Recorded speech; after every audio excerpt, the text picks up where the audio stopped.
du mal, non, loin de là.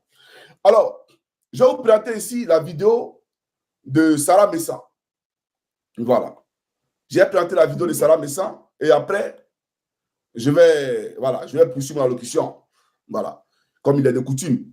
Alors, je vais vous présenter la vidéo de Sarah Messa rapidement et après, je poursuis ma locution. Chers camarades, un instant, s'il vous plaît. Alors, la vidéo en question.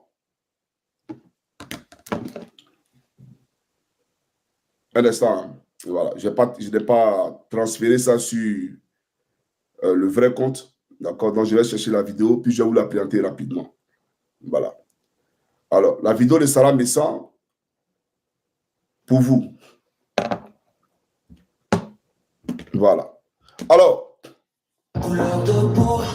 ce monsieur-là, ce Libanais-là, c'est lui qui a permis à Sarah Messa de faire, bien entendu, les vidéos, tout ce qui est vlog, etc. Ce monsieur-là, c'est le mari de Sarah Messa. Il était gravement malade. Votre soi-disant pasteur-là, allait lui imposer la main sous prétexte qu'il allait retrouver la guérison.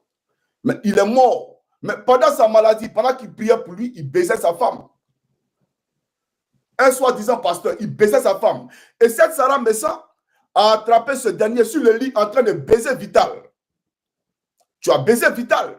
Et à l'époque, il est venu me voir quand j'étais à Cocody Angré, à la 7e tranche, pour parler avec précision, pour que je fasse une vidéo pour clasher cette dernière. Mais je ne l'ai pas fait parce que je ne rentre pas dans les bassesses comme ça. Il est venu me voir pour commander ma page. Parce qu'il était tellement aigri, foncièrement jaloux. Parce que Apoutou avait fait, je crois, 25 000 ou 30 000 connectés en ligne. Il voulait dépasser le record d'Apoutou. Moi, je ne suis pas en quête de gloire. Je ne suis pas en quête de notoriété. Parce que la gloire, là, c'est Dieu qui l'établit. Ce que je dis là, moi, je ne suis pas ici en train de mentir. Je ne crée pas des choses. Je ne fabrique pas des choses. Je témoigne de ce que j'ai vu et de ce que je sais. Je ne fais pas pour fabriquer des choses. Je ne mens pas sur Adjoumani. Adjoumani, lui, là, je ne mens pas sur lui. Parce que le Seigneur Jésus-Christ, il est témoin de ce que nous sommes en train de dire. Et il dit que tu ne porteras pas de faux témoignages contre ton prochain. La voiture que cette dernière, là, Kadi, elle roule là. Kadi, j'ai dit, c'est un dommage collatéral. Elle s'est trouvée au mauvais moment, au mauvais endroit. Donc, quand le tsunami vient pour ravager, mais il ravage tout sur son passage. Si tu es sur la route du tsunami, mais il te balaie, tout simplement. Voilà la réalité. Sinon, Kamel Sama, dont tu as parlé dans ta vidéo, Kamel Sama, elle a baisé avec Sidiki Diabaté. Sidiki Diabaté, le chanteur malien, mais il a baisé. Mais ça ne m'intéresse pas parce que Sidiki Diabaté n'est pas un élu de la République de Côte d'Ivoire. Sidiki Diabaté, là, s'il veut, il n'a qu'à lui donner des villas, des avions, ça ne m'intéresse pas parce que c'est son travail d'artiste là qui lui donne ça. N'est-ce pas? Donc, s'il a le moyen de lui offrir ce qu'il veut, il le fait. Mais je ne parle pas de ça parce que ça ne m'intéresse pas. Il n'est pas un élu local. Mais celui qui la baise pour payer voiture pour elle, en l'occurrence, à Djoumani, là, je parle de lui. Et tu dis, je fais croire aux Chinois qu'une semaine après, même si c'est un an après, dans toutes les femmes de Côte d'Ivoire, c'est la femme de Yoruba pour baiser. Dans toutes les femmes de Côte d'Ivoire, même si c'est un an après, il la baise.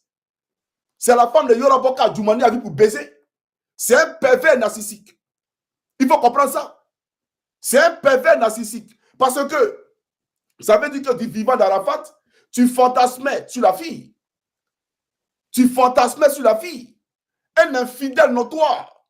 Quelqu'un qui est ministre de la République, qui a des pratiques aussi immorales. Et vous voulez qu'on n'en parle pas? Je suis désolé. Tout ce qui est couru sera découvert. Tout ce qui est caché sera à la lumière. Il faut que les gens le comprennent. Parce que le combat dans lequel on est là, c'est un combat de force du bien contre les forces du mal. Et vous là, vous faites partie des forces du mal.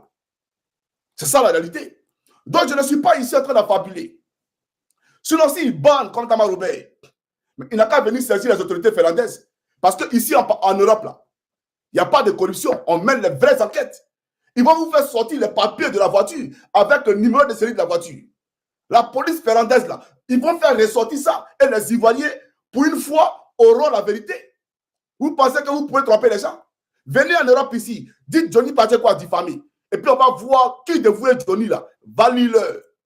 Parce que c'est le moment rêvé idéal pour moi de montrer à l'Union européenne que si les Africains quittent leur pays pour prendre l'océan, pour mourir dans la Méditerranée, pour envahir l'Europe illégalement, c'est à cause des Adjoumani là. C'est eux qui sont assis sur les richesses. C'est à cause des Draman, ce voleur là. C'est à cause d'eux que les gens ne peuvent pas, bien entendu, se mouvoir dans les pays. Avec un procureur corrompu, qui lui a vu le scandale, puisque voilà un monsieur qui dit que moi, Johnny, j'ai attaqué Amédée Kouakou pour venir saluer Amédée Kouakou. Mais quand la police française a fait son rapport et a fait une perquisition dans la maison d'Hassan Dakalala, tu n'as pas vu ça? Quand la police française est allée trouver un des fils d'Amédée Kouakou dans la maison d'un Libanais, qui est le PDG de Portéo. Qui est Portéo? Portéo à qui Amédée Kouakou donne tous les contrats de construction de routes en Côte d'Ivoire. Et il est dans une histoire de blanchiment d'argent en Europe. Et le rapport a été fait. C'est si Google, il faut taper. Ça, c'est Johnny Portéo qui a inventé. Et donc, moi, je suis venu saluer Amédée Kouakou. Mais quand j'ai dit ici, quand Amédée a acheté une maison de 100 millions, pourquoi le RDR n'est pas sorti pour venir défendre Amédée Kouakou? Pourquoi vous défendez Kadi?